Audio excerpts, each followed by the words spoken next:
In mates, good day to you. What I want to do today is show you these two Bruhl heated dryers. Now, there are three Bruhl heated dryers in the range. You've got the 1400, you've got the 1900, and you've got the 2800, or as the Americans call it, the 2800. Now, I am stocking both the two dryers that you see in front of me, the 1900 and the 2800. I stock these, I ship them out every week. The 1400, I'm not stocking. I can get them in, but I'm not stocking them.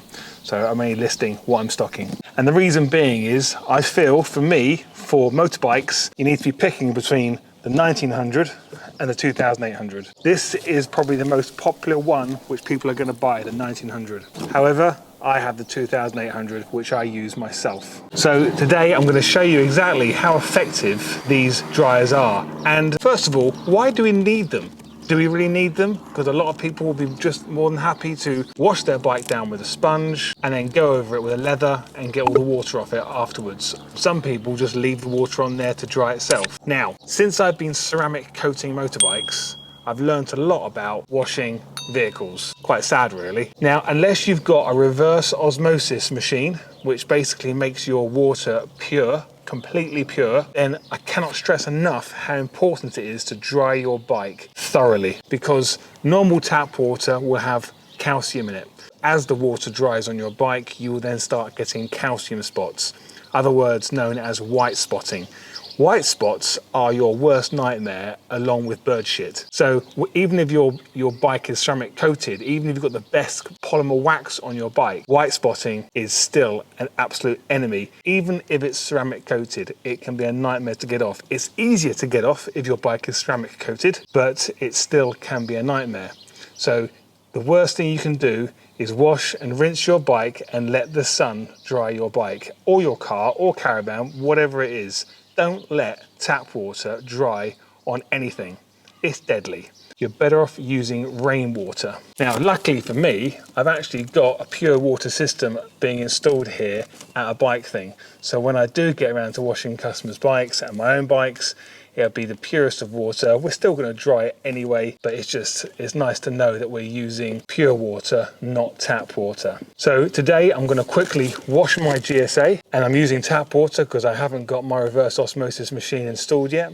So we're going to quickly wash this down. I'm going to snow foam it, loosen all the bugs, the traffic film, get it agitated with brushes, give it a good rinse off, sponge it down, rinse it off, and then we're going to go over it with both of the dryers so we can see how effective each dryer is. Now, I personally already own a 2800 one, which is super powerful. The good thing is, if you are interested in the 1400, well, it just so happens this does the 1400 as well, because this is a twin turbine model. You can have it set to single turbine or twin turbine. So when you have it set to single turbine, it's the same power as the 1400 model. But when you put it to twin turbine, oh my God, this thing is super powerful. It should come with warnings to say, do not point this in anyone's face. I seriously believe this could have someone's eye out, just the blast of air that comes out of it. It is so powerful. It's almost dangerous. And the other thing is, never ever let go of the hose when it's on, especially in twin turbine mode. If you do, you've got to run for it, because the thing is like violent. It's like a snake flying all over the place. And if it hits someone, it hits you on the head, it's going to really hurt. So with this one, I do believe they should have warnings on it, precautions to say, this is a dangerous piece of machinery. It's super powerful. It's going to do the job twice as fast as the 1400, and it's going to get any water away from your bike in every nook and cranny. It's the very best money can buy. Whereas this one does a cracking job as well. So let's get the bike washed, unpack these two, and I'm going to show you how it all works.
Now, as you look at that, that is the effects of a hydrophobic bike after it's been ceramic coated.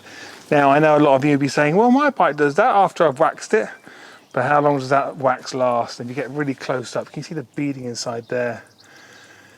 And the reason it beads in there is because we don't just apply it with applicators, we apply it with airbrush, so it goes absolutely everywhere, to the smallest nooks and crannies down there. The tiniest nooks and crannies get coated. It's not about just what you can see, it's about what can be reached with an airbrush. Everything gets protected, 100% protection. That is why it's applied with an airbrush. That is why we take the wheels off. That is why the calipers are done literally in our hand, inside and out. So whilst it's wet like this, now is the time to get the dryer out and start blowing all this off. Let's get going before it dries. Right, starting with the 1900 Plus.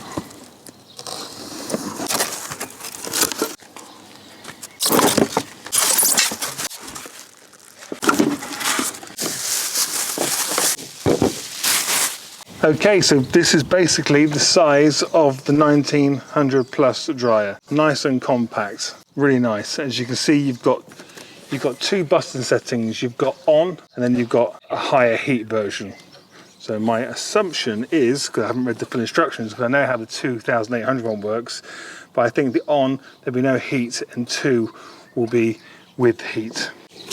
So pop that into there, twist it on so it locks in place. Choose the nozzle that you want to use. It's just a very tight push fit. Also comes with a safety cutout there, so where you can reset it. So if it trips, you can reset it there. Right, let's turn it on. Now straight away, the hose starts getting longer as soon as you turn it on.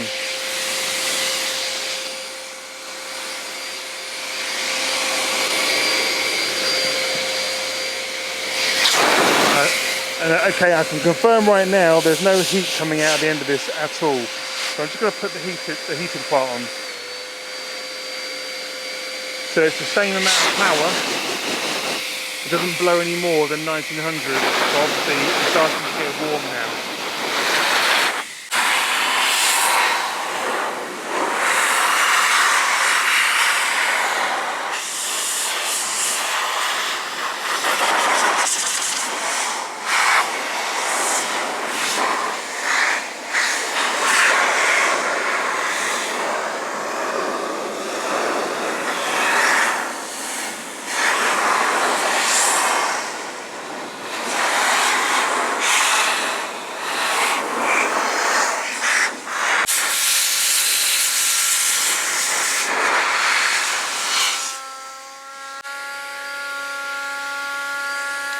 That's how long this is.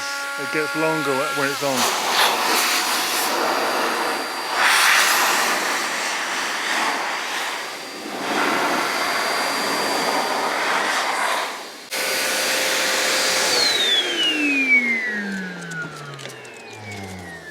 Okay, let's try the twin turbine version.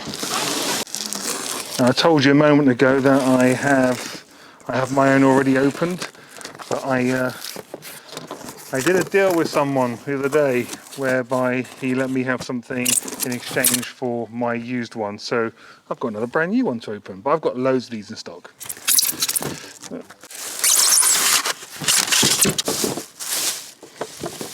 Okay, so now we can see these two side by side.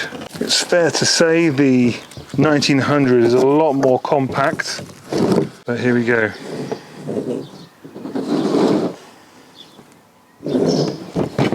So it's roughly, no, it's not quite twice the weight, it's getting on for twice the weight. Obviously this is a twin turbine. So on the buttons on the front, you have single turbine, which is heated, and you have twin turbine, which is even hotter. But obviously twin turbine is double the power. But the single turbine is going to give us the same power as the 1400 watt version. Obviously twin turbine 2800. Let's plug this one in. And this one comes with all the attachments in the polystyrene packaging too. Now I have just noticed that the accessory options are slightly different sized. So they're kind of like bigger, meatier nozzles on the 2800. Let's fire this one up. So I'm going to turn it around. Okay, so it starts off with single turbine.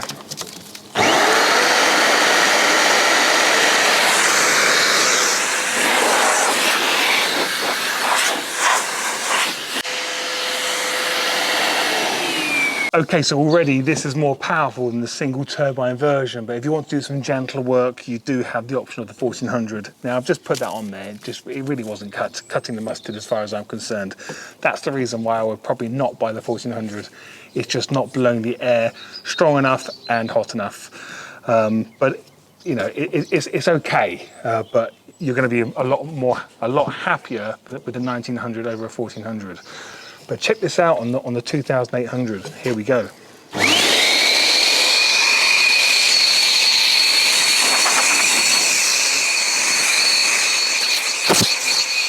Violent, absolutely violent.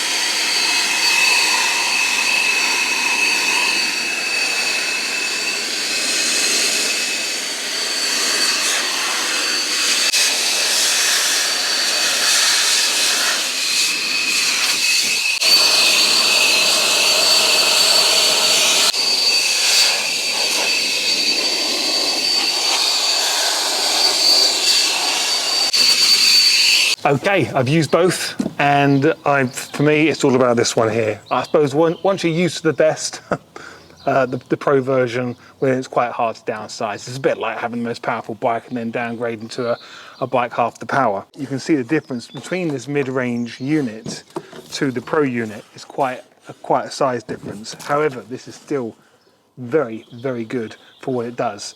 So if you want one of these, I'm stocking these now. If it's anything like what's happened in the past, where I've been advertising other things on my YouTube channel, where I've said I've got lots of stock in, it usually sells out within the first week, and then I have problems with supply chain due to COVID still. I do try and stock as much inventory as I can and keep ahead of the game as much as I can. Now, because I've done this video, I've just noticed another difference between these two models. The actual size, the diameter size of the hose is different. So the hose pipe on the 1900 and the 2800, I'll show you, you can see the diameter size difference. Yeah. Hopefully this has helped you. If you've been looking at the Bruhl heated dryers, I do believe they're one of the best, if not the best, heated dryer for your bikes, cars, caravans, bicycles that is on the market currently. So hopefully this has brought something to you which you haven't seen before, showing two side by side. If it's been of any use to you, please give me a thumbs up. Any comments, leave it down below. Other than that, if you want to buy one, well, you know what to do, link down below. All right, hope you enjoyed it. Stay safe behind bars, and I'll see you in the next video.